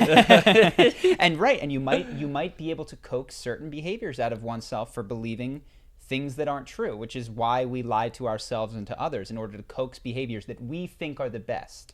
But reality, this is kind of my belief, reality wins every time. You bang up against it, and so the best thing you can do is try to look at it honestly. Sure. And in the ways in which you lie to yourself, even though those create short-term advantages for yourself, will eventually get you. So there is some self-interest in my desire for truth and belief that long-term that's going to make me happier, more fulfilled, etc. Yeah, to me this argument has felt like it never matters, weirdly enough, free will or not. Because I don't think there is a Santa Claus isn't real moment where all of a sudden you're like, oh, if I had free will, I would do otherwise, but I can't. I am determinist. And all of a sudden reality comes crashing down. Like, I'm not a huge fan of The Secret or of NLP. I think it has moments of power, but if you sit in your office every day doing poor work, but going, I'm going to get promoted. I'm going to get promoted. I believe I'm going to get promoted. You're not, because you're doing shitty work, right? But I don't see the rubber meeting the road ever on this, because I think it is almost like whatever you believe is true. So I'll give you one area where I think it might help, and I wouldn't have predicted this. So we've done ayahuasca several times. The shaman there, one of the things that she said to me is that, like, the next stage for you is going to be unraveling judgment. And when she's often been like, write down all your judgments that you make in a day about yourself and other people. Just write them down, just to become aware of the places that judgment occurs. And when I read these books, it often seems that the next step that a lot of people say is removing judgment or unraveling judgment. And I believe that you could probably do that in a free will context, but it is certainly aided by a belief that there was no other way. Well, you know me, dude. I don't judge other people. I just flog myself. Everyone else gets the determinist excuse. Only I have to be held to the free will standard. Well, I think that it's our brains do unto the world often as they do unto ourselves, and it forms a circle. And so whether or not that judgment is apparent, it exists in there. And so I'm not done with judgment by any means. It's still like my favorite hobby is to judge and talk and gossip and all those sorts of things. But I do see it like getting a little bit harder for me. Not like I have to fight it even sometimes. Like sometimes I can't work up the strength that I want to judge someone because I'm like, but like, what are they going to do? You know, like, so that I do think has been a baby step in a right direction, aided by the lack of belief in free will. And that's not an argument for pursuing it, though. The argument that ultimately should pursue you is the true one, if it is true or isn't it true. But free will, fun. Any other thoughts? What are you most proud of, Mr. Free Will? I don't know. I mean, pretty good at self-vlogging, dude. Not as good at self-congratulation. Sorry if I'm in the way of your camera. I don't know. It's harder to pick something as I get older. Like when I was a kid, it was obviously my grades. That was what I was really proud of. And then in college, it was my grades. And then when I had a certain job, it was probably my job. Now, I don't know. I mean, the obvious answer is the business, but for some reason, the business feels like an awesome thing that happened by accident, less so than something I masterminded. You know what I mean? Almost like you didn't have the choice. Kind of.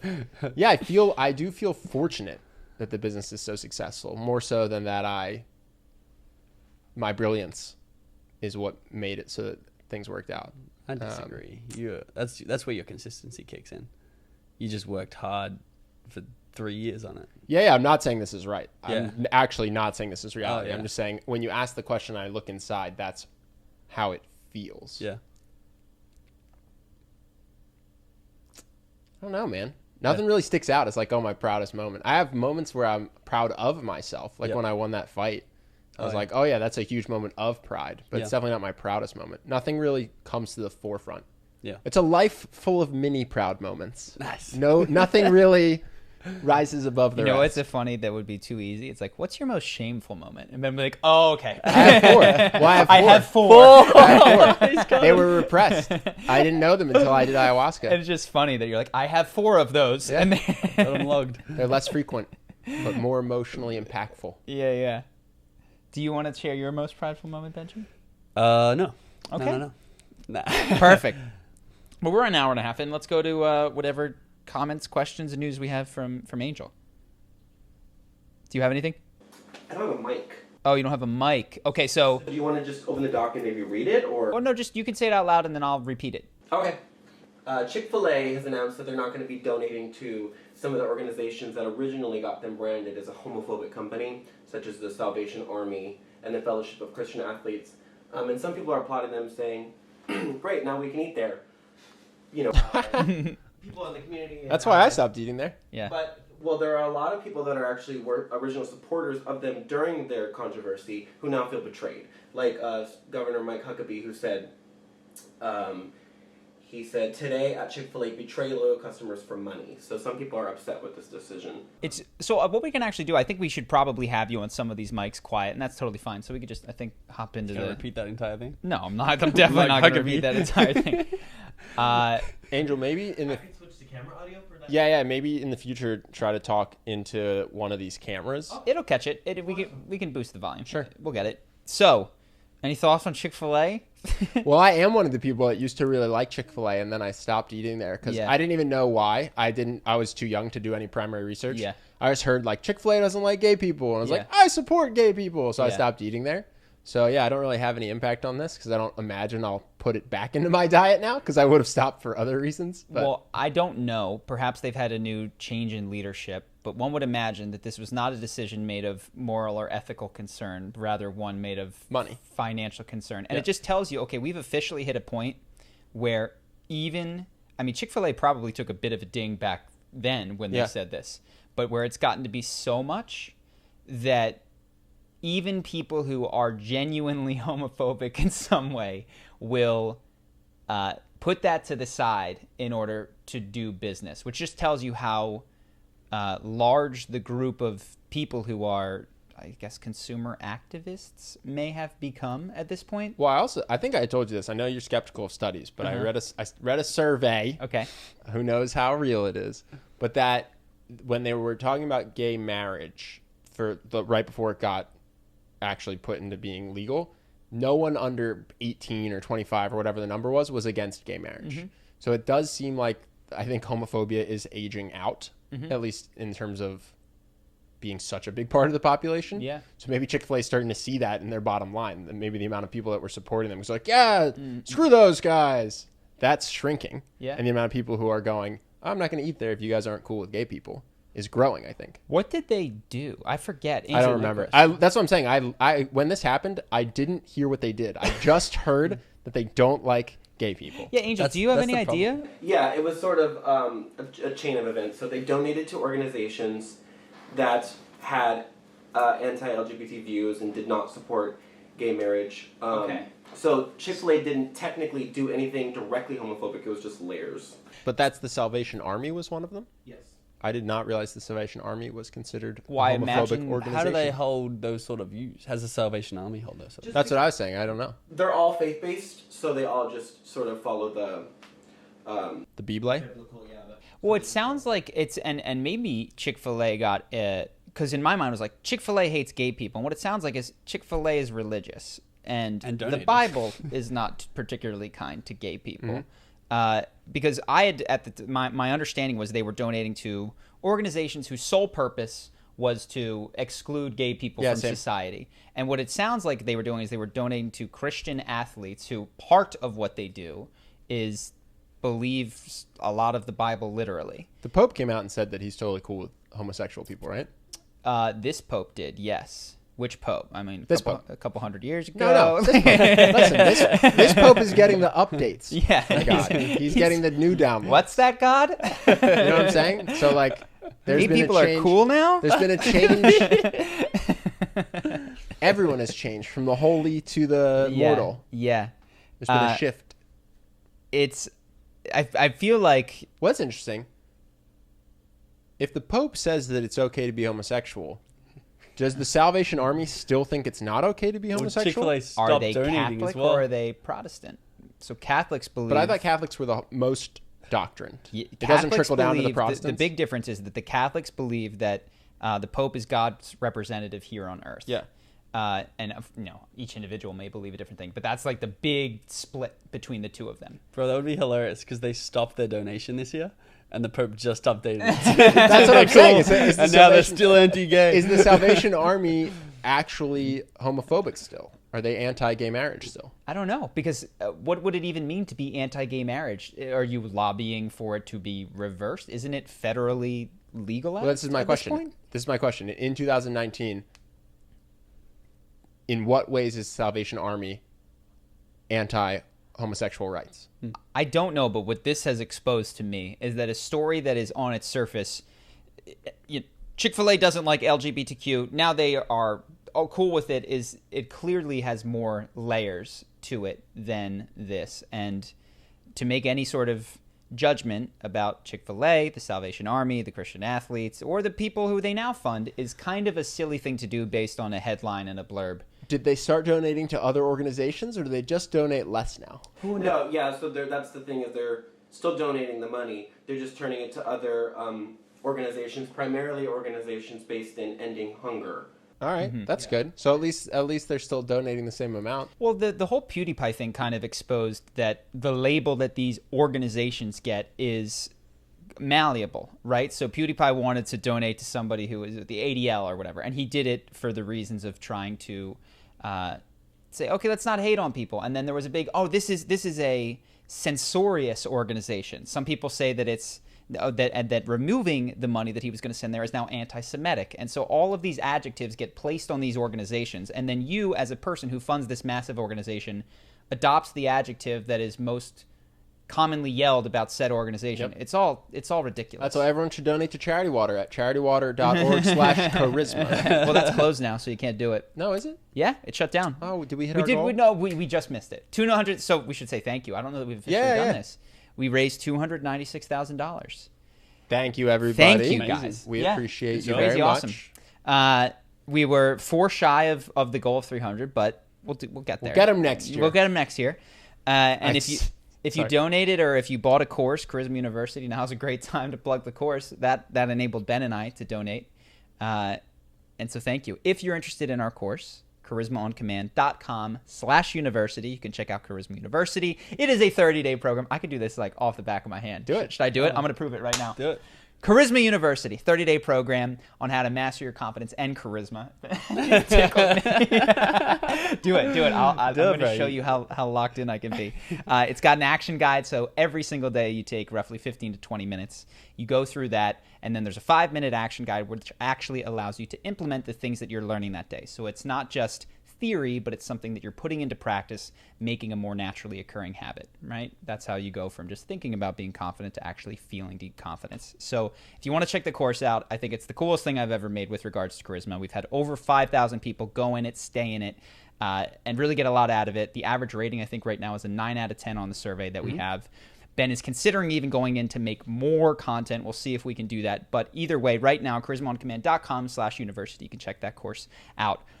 Boom! Did it. If you don't like it, you can get your money back. And if you don't, I forgot. If you don't like it, you can get your money back. So there's no risk. You just try it. It's life-changing.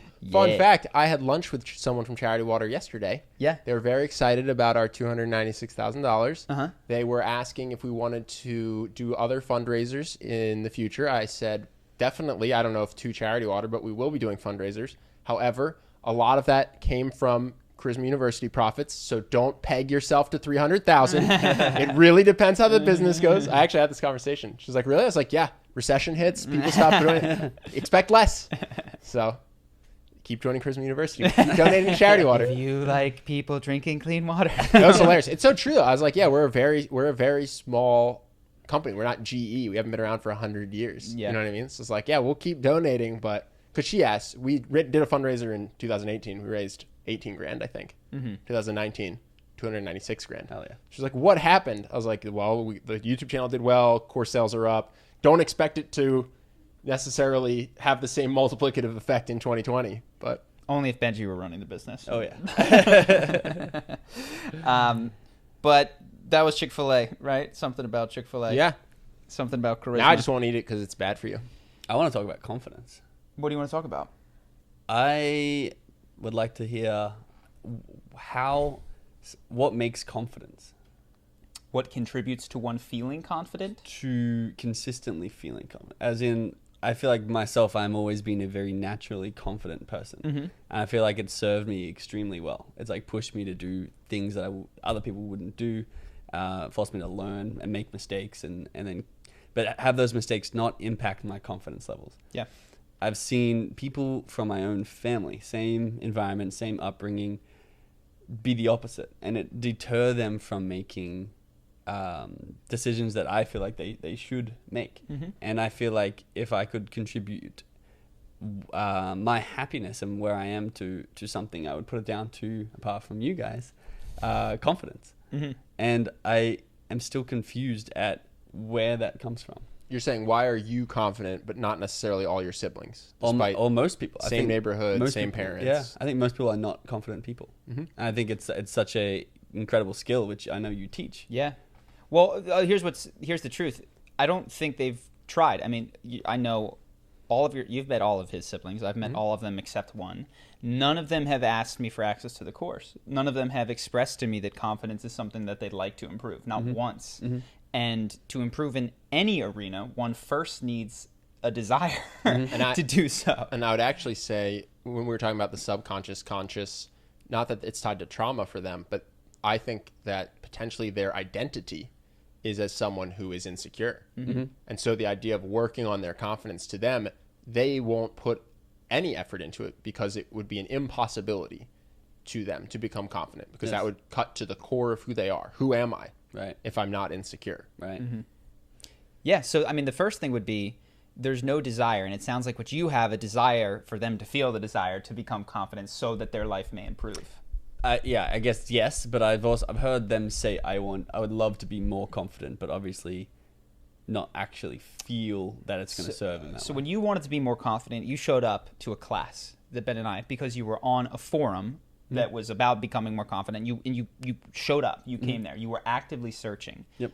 This is the thing that it's been one of the big struggles of the last 3 to 5 years of my life, and the thing that I've come to accept, which is that whatever starts that initial spark in someone is, you can't give it to anyone, right? Like, I've wanted my, Mom, would you read this book? Like, read the 4-Hour Work Week, Mom. It's so good. Like, you could see it. I can't get people to care where they don't care. Once they express an interest in it, I can have a path in a 30-day program, and you do these sorts of things and take these steps. Yeah. But you know how many people I've given personal power to, or Charisma University to, or whatever it is. Yeah. And if they haven't expressed the interest, they won't go through it. They will see no results. So that's the one thing, is that they may say they would like to be confident, but what in their behavior shows you that they have any interest? Well, this is something I've seen in the world.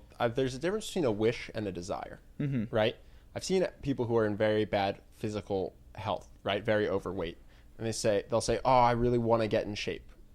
But they will not change their diet or exercise more. So I would say that they wish to magically be in shape. But if they had the desire to be healthier, you would see it manifesting, because they'd be reading nutrition books, or hiring a nutritionist, or going to the gym every day, or asking the healthy people in their lives what to do and then doing it. Or even wrong things, like getting those ab bands, or like they would be moving in a direction with regards to that goal. And so I actually don't think that, I think the people in your life who say that they want to be more confident, but don't ask you how to do it and then take your advice and take action on it, don't actually desire to be more confident. They might wish they do in an effortless way, but not in any way where they're willing to spend even a half hour a day on it.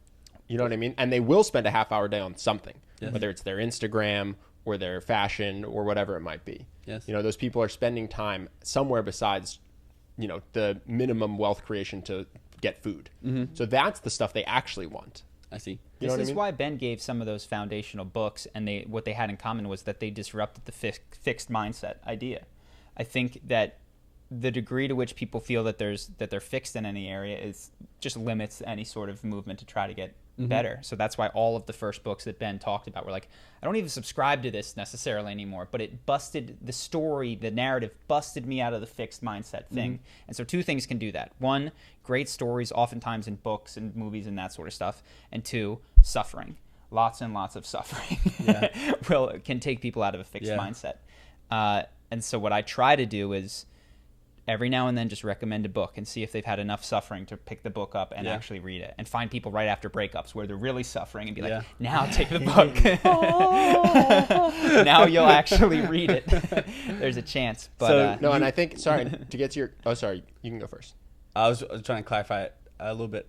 You would say if someone desired and actually deep down wanted and was looking to be more confident, it's quite a simple process. So I was going to get to so if you did want to be confident and you were willing to work on it, I think you actually broke this down into 3 different types of confidence, right? You want to talk about that? I don't know which ones you're talking about. So what I was going to say is there's 2, but I don't remember if there's a third or not. There's this general underlying confidence that kind of transitions to every area of your life. And then there is specific confidence to different settings, right? So you can be the most confident person in the world, but when you get up on a stage, be nervous. Or, funny enough, you can be someone who's very uncomfortable most of the time, but gets up on a stage or in an interview and is very confident. So I think there's 2 different types of confidence, and you work on them. So I know what you're talking about. So I broke it down: self-love, self-esteem, and confidence. Okay. But go ahead. No, and so I think you build them differently. So, for instance, I think the core I am confident in most situations comes from identity work. It comes from affirmations and incantations. No matter what happens, I'm going to be okay. You know what I mean? It comes from putting yourself into a variety of situations where you do feel nervous, but you work on your courage muscle. Because I think confidence is something you feel, but courage is a muscle you can work out. And so I think that when you build up your courage muscle by doing a lot of things that make you uncomfortable, no matter what they are, public speaking, approaching someone you want to talk to, you're scared of heights, and so you go on a roller coaster, you get very good at being courageous in the face of fear, which is transitional to a variety of areas. And when you combine working on your courage muscle with the incantations and confidence meditations, guided meditations. Charlie has one on Simple Habit that helps you with your core self-esteem, we'll call it. Can you give me another, so no matter what happens, everything's going to be okay? Like, I know you hold that, and that gives you a lot of identity confidence. Do you have another one? That was my favorite one. Yeah. That's kind of my favorite. 6 pillars of self-esteem has sentence. a number. I mean, no one is coming to save me is a big one. Six pillars Confidence? has... Yeah. Well, there's another one. This is a little bit into the self-love. It's relying on oneself in order to, like, no one is coming, which part of the reason that people lack confidence that we talked about Alfred Adler is because it does get them something. Yes. And so not being confident means that you're over here asking the question of how can I make my siblings confident? And they're not here to do that, right? Yeah. Like, you're the one who picks up, in some cases, for them. Mm-hmm. And so saying no one is coming to save me, weirdly enough, it builds self-esteem, which translates then to confidence because okay, I've got to go to me in order to do this. Yeah, on the self-love front, there's a book I really like, Love Yourself Like Your Life Depends on It. And it's worth listening to. I actually like it as an audiobook because it's got a bit of the hypnosis effect because you have to hear it. But it's about telling yourself that you love yourself over and over and over again every single day. And when I was doing it, felt a big difference in how that made me feel about myself. So we can bucket that in the self-love area. And then you have the core confidence, which I think happens by stretching your courage muscle and doing affirmations. But then you also have situational confidence, which basically you can build just through exposure therapy, which is to say if you're scared of public speaking and you join Toastmasters and you have to give a public speech all the time, by the end of it, if that's all you did in this one area, you would suddenly have more confidence. Yep. You know what I mean? So yeah, I think if someone desired to be confident, I would say work on self-love. And my favorite personal book is Love Yourself Like Your Life Depends on It. Work on your confidence through affirmations and incantations and confidence meditations, and work on your courage muscle. And then if there's a specific area that you're uncomfortable, go do that thing 100 times in low stakes environments. Yeah. You know what I mean? So if you're scared of interviewing, let's say if interviewing makes you nervous, don't just get an interview for your dream job. Go get 100 interviews. Right. I mean, I literally did 100 interviews when I was coming out of college. By the time I got to like the 10th one, I was so relaxed. I was just sitting in there. My heartbeat wasn't elevated because I was just burned out from, you can't worry about something if you keep doing it. So for the last 90 of them, I was chill as can be. I'm sure in the first one I was nervous. And so, yeah, I think those are the 3 areas that I would attack confidence from. That's a great answer. Thanks. Yeah. I thought about it a little bit. Yeah. Muy bien. What else we got? As you guys probably know, Disney Plus launched and had a big launch with millions of people that subscribed on the first day. Well, already just about a week later, thousands of accounts have been hacked into. Oh, no. And what's interesting is because Disney Plus has an option to pay for the year as opposed to monthly, some of those accounts are being sold on the deep web. So you could buy passwords. And I just thought that was interesting. And Disney has claimed that there's been no security breaches whatsoever. But I don't know how that's possible that there's no security breach yet. Thousands of their accounts have been hacked into and are being sold. Well, wouldn't you just change your password if someone... That's what I was thinking. That's the worst thing to buy. Oh, yeah, someone bought my Disney Plus subscription. All right, just changed my password. That's useless now. Isn't it also $100? I don't know. It's like $10 a month or something, I thought. It was, but dude, on it's the $10 dark web, something. it's $5 a month, dude. All you have to do is download Tor, get on the dark web, dodge through all the kiddie porn. You can get a deep discount on Disney Plus. $5 a month. That's such With someone else's recommendations there. Yeah. I think they're locking them out because I've seen people say they couldn't cancel, so they had to just cancel their credit card. Interesting. I have no idea if it was hacked or if not. The big thing that I thought with Disney Plus is like, this company runs the world.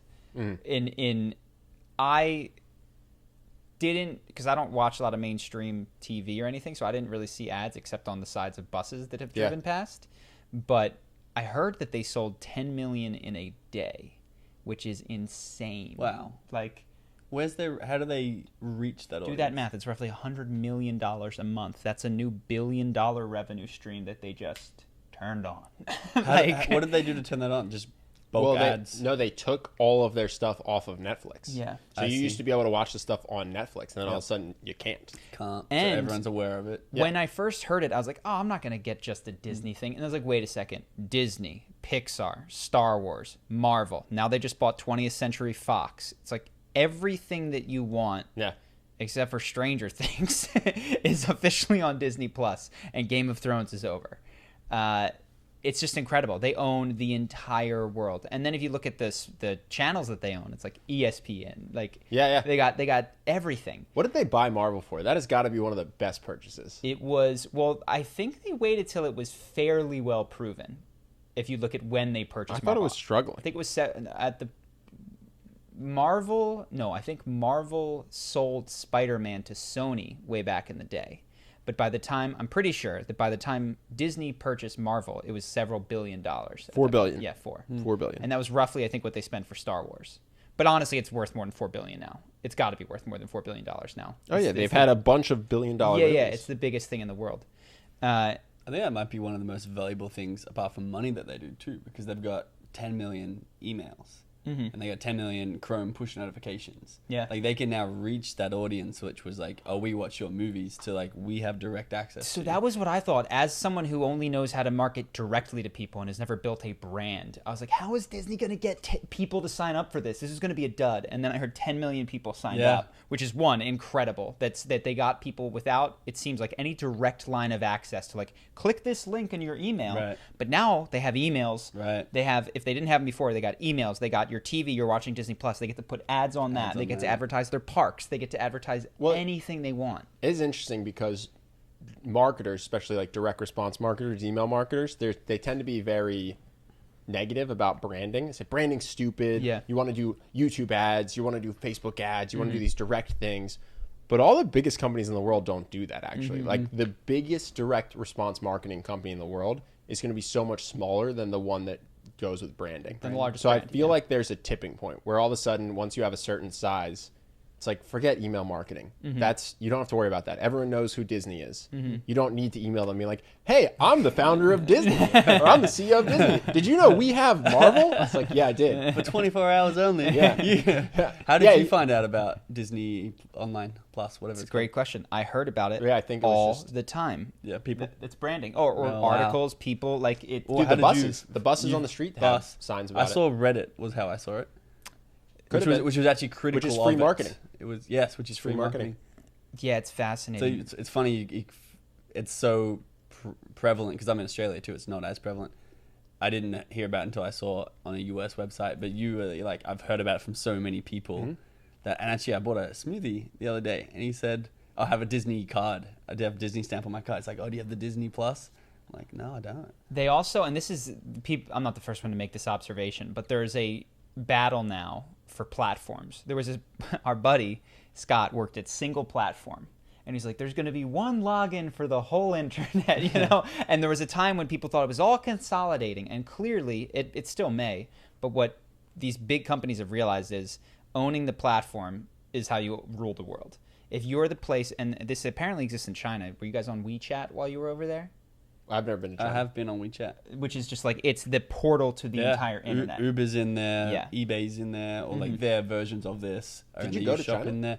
I talk to suppliers with it. Got it. But yeah, everything you need, you have Facebook is in WeChat, WhatsApp is in WeChat, Uber is in WeChat. All these things are you open your phone, you open WeChat. Yeah.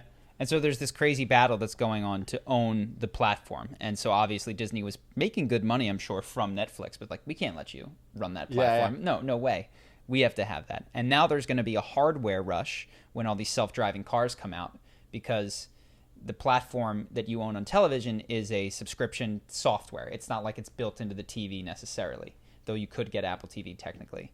But once you get into your vehicle, your Tesla or your Google car or your whatever, all of a sudden that's the new platform where you spend 3 hours a day and they control all the ads. And it's self-driving, so by the way, you could watch TV. You're just kicking it. Yeah. Oh, you want to be on Tesla's car? And so it's crazy how the revenue model changes totally, because you can be like, all right, we'll be a Disney exclusive company if you give us this much money. Can you imagine getting the car to the point where you give away a Tesla? Because now you have that much advertising power over somebody. Fascinating. I'm not saying Say that again? Could you imagine? I mean, Facebook is free. Yes. Facebook has servers and this and that. It's got an incredible product suite, which we all get for free because we are being advertised to. Exactly. Yeah, you're the product. Tesla. And the advertisers are the customers. Tesla is going to have a captive audience, or take whatever car company that is sitting in there. And could you just imagine getting to the point where they get the cost down low enough and they figure out how to convert high enough that it's worth it to spend whatever $1,000 a year it takes to drive this person around, because you're just selling the whole time. Or at the very least, it seems like will happen is the cost of the car will be offset. Subsidized, will be subsidized in some way. That's more likely by the amount of advertising that's going to be able to happen there, and by owning the platform. And it's like the new sound devices like Alexa and Google Home. They just sell at a loss. You're They're like, let me get the market captive on our hardware. Yeah, man, you're 15 minutes away from the house. Would you like your self-driving Postmates to arrive at the same time? Like, sure. Like, there's money for, there's money. It's crazy that, it's just a battle for like where you hang out, spend time, and who controls that your attention space. Yeah. I feel like, that's the thing people want to control is your attention. And weirdly enough, I never would have predicted this. Content is so powerful. Like HBO, I don't know how many subscriptions they got, but got a completely new life from Game of Thrones. One piece of content and they're going to try to milk it. They're going to do Game of Thrones spin-offs. Spin-offs, baby. Like Disney now has 5 or 6 major brands, but if you took away Marvel and Star Wars, I don't think Disney Plus is anywhere near the titan that it is, right? Like they had to purchase these massive content things. Yeah, Mickey Mouse. That's fair. That's fair. My generation loves him. Doesn't Disney run like the U.S. law to some extent? Don't we rewrite the copyright law to make sure that Disney doesn't lose the copyright on Mickey Mouse? So I hear. And isn't Walt Disney frozen in a fridge? I don't know. I'm pretty sure it was also a Nazi. So we have a Nazi frozen somewhere in Disneyland. One of those statements of the 3 is true. Maybe none. But no, just it's interesting as a content creator where for a long time I was like, oh no, YouTube has all the power. And what I didn't realize is that there is a degree to which if the 20 most powerful creators got together. Dude, Howard Stern did this. Yes. He started. One person left radio for SiriusXM, and he is the lifeblood of SiriusXM. Yeah. I know so many adults it's funny I say adults. I know so many people older than us who switched to SiriusXM just because they wanted to listen to Howard Stern. My dad. That's one content creator. Yeah. Can make a whole platform viable. And so I haven't really thought about that because it was always it seemed like that was such a dumb move when I heard they were paying Howard Stern $100 million for this. Yeah. But their company arguably only exists today because of that decision. For sure. And I can't think, and I'm sure there's been one, of a bad content acquisition that has happened. I mean, the big ones, Disney buying Marvel or Star Wars or all of these other things. Provided that you continue to make solid content in that universe. I don't know who owns Harry Potter at this point. They kind of ruined the last movie. But, like, if you just do a solid job with it, it just gets more valuable. What we're saying is we're for sale, guys. So, if you want content. We're looking at 100x multiples. It's going to be incredible. What did I say earlier? We're going to continue on our growth rate forever. I don't know. I don't have a takeaway from that, but it is fascinating. I did not realize the power that content holds. That J.K. Rowling created $1 billion out of her imagination on a napkin, allegedly. On a napkin, like that's just wild. What's the napkin? That's where she wrote her first notes for Harry Potter. Her first notes. Yeah. Okay. Yeah. So, let's do that. What do you guys say? Yeah. $1 billion napkin. Next event. Let's move on. That's it for current events. You guys want the question? Yeah. Let's do it. Okay, so this question comes from Ozzy. Ozzy didn't realize he was going to get my take, Charlie's take, and Benji's take. Wow, lucky boy. Ozzy says, hearing you guys talk about relationships and the dynamics behind them is really interesting. It seemed like Ben didn't really agree with Charlie's view on relationships, so I was wondering if you guys can elaborate on where you guys disagree on how relationships should be handled and what to expect from your partner. Did you disagree with me? I feel like we have the exact same beliefs.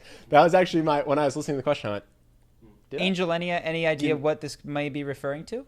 I actually wasn't sure, but I just took it because I thought you guys might. Perhaps. Where do we disagree? Well, the only thing I was thinking is that you still imagined long term having a partner that is like. I think 2 things maybe we disagree on. I don't plan on going celibate, and my subconscious is still very in love with the idea of having a life partner. Yeah. So maybe it's that. That would be my one guess. So why do you disagree with me? I watched a lot of Disney Plus as a kid. I had a lot of hypnosis. And seriously, that's it. It's kind of like the free will thing. Like, why do I I think it's like an alcoholic always wants a drink. You know, I've heard if you're an alcoholic, you haven't drank for 20 years and you walk past a bar, there's still some part of you that's pulled to it. Yeah. Screw up hyper romantic. I loved movies and romantic movies, and the idea of finding someone is super appealing to me. Having someone that will love you forever, love you unconditionally, always take care of you. I had great parents is the other thing, you know? So a lot of ways, like, my parents are still married, and I had that role model. And also I had my parents' love. And so then obviously when you move to an adult, it's like, oh, it'd be really cool to have that. Someone that was always as loving and supportive as my parents were to each other and to me. It's not that I think it's a thing. I see the divorce rates. I get that relationships tend not to last. But still, my subconscious is just still in there. Yeah, it's still in there. What were your favorite movies as a kid? How old? Let's start young and then we can move up. So like say 5. I think it was the Robin Hood cartoon. Okay. Where he's a fox. Yeah. Where he's a fox. Aladdin. Hercules was a huge one, which I loved. Makes sense. Which spent my life trying to become Hercules. Which, you know, he's got Meg, who he gives up godhood for. Yeah. And I was a little kid being like, that's my hero. Yeah. He, by the way, gives up godhood and all of his family, his parents and everyone. Wow. Yeah, in hindsight, it's like a pretty aggressive decision. But those are probably the 3 that come to mind. Sorry, you said Robin Hood, Hercules, and what was the last? Aladdin, which his entire purpose in that entire movie is to get the girl. Yeah. Like that's what drives all of it. Mm-hmm.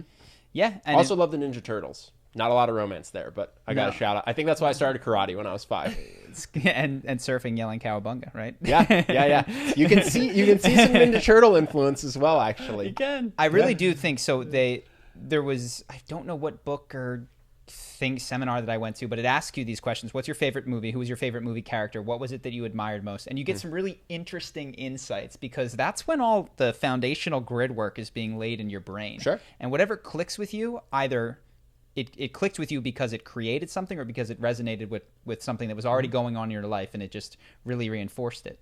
And so, yeah, you can learn a lot about people from inquiring into like early media influences. But if you disagree with Ben's if you disagree with Hercules. Don't do that, we're gonna get copyright. Demonetized. I don't think I was on pitch. I don't think we have to worry.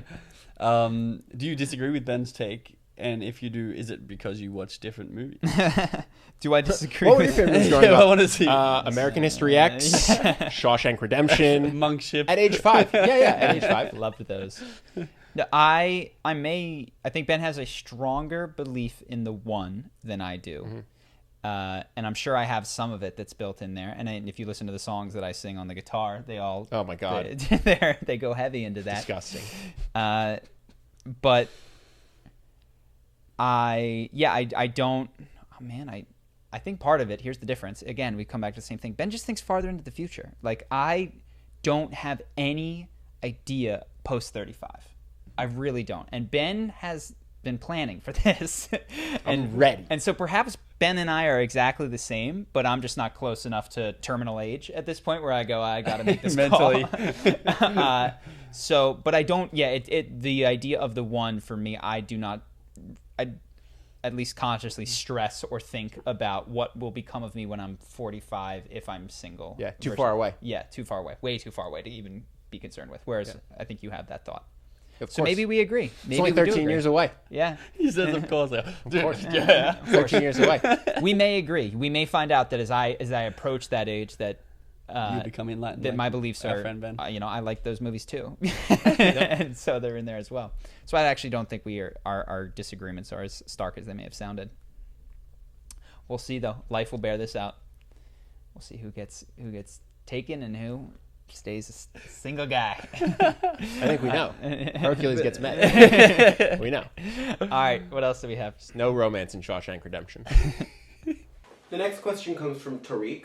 He asks, I'm a senior in my undergraduate year and beginning to apply to graduate schools. As of lately, I've been experiencing imposter syndrome and not feeling up to standard, although I'm meeting all the requirements. Do you guys have any advice to get over this feeling? And so he's going into graduate school? Yes. And he's feeling imposter syndrome even though he meets the requirements for one to enter into this graduate school. Right. So I talked about this in the imposter syndrome video. So the number one thing, there's no chance I'm going to say it as eloquently because that week I thought about it for a week and prepared my statements. what are the big things for imposter syndrome? So the first is to do an honest assessment, and this may not be the case for you, but ask yourself, am I an imposter in this particular scenario? Some people don't ask themselves that question frequently enough. Some people ask themselves that question too much. And then I think, what were some of the other things that I discussed? The idea that credibility and ability are not the same, and that one ought to focus more on ability. So credibility may come from having the role or the resume that says they can do this, and ability comes from a track record of achievement. Mm-hmm. And so you ask yourself, what are the abilities that are going to be required of me in grad school? Do I have the ability to deliver on these said things? I don't know what it is that you're studying.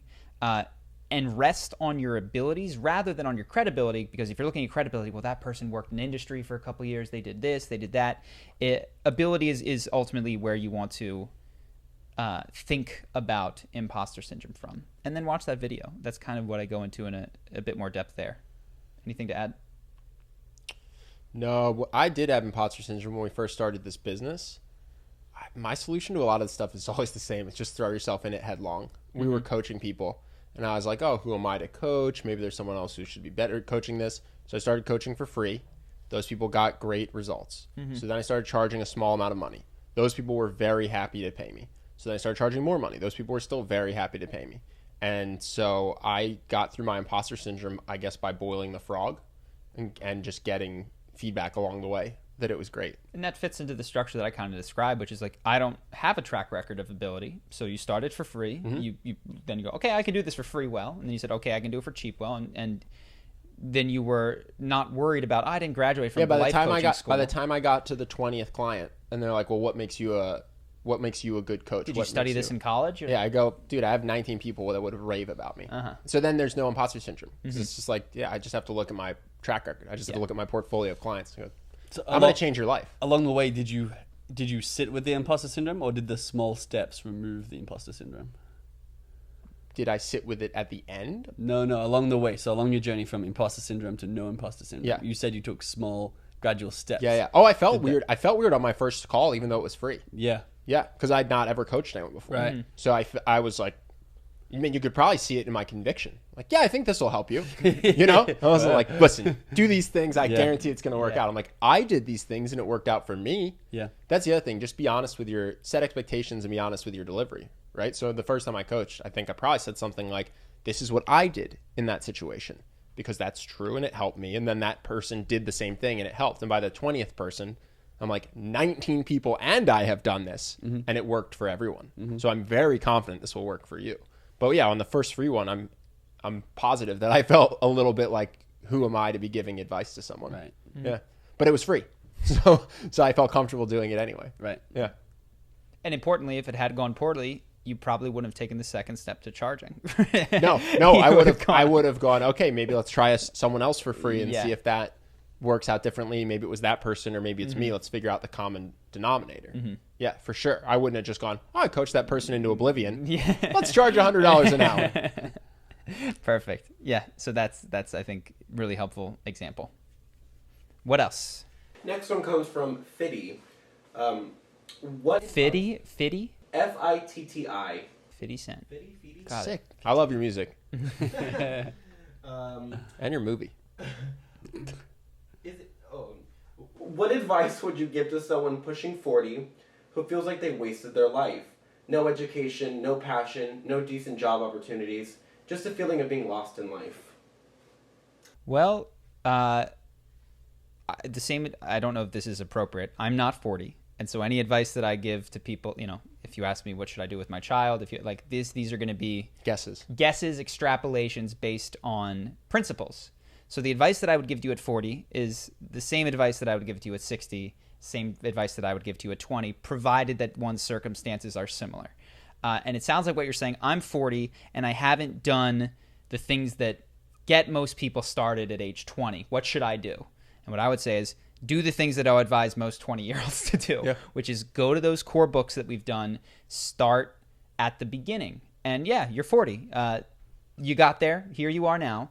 You still, and you're saying you haven't started the race. Well, where should I start the race? At the beginning. Mm-hmm. So nothing particularly different in these cases. Read those books that I've talked about. I really do need to make a reading list of foundational books, put them into practice, take your time, and what might have been someone else's 25 to 35 in terms of personal development could be your 40 to 50, and that's A-okay.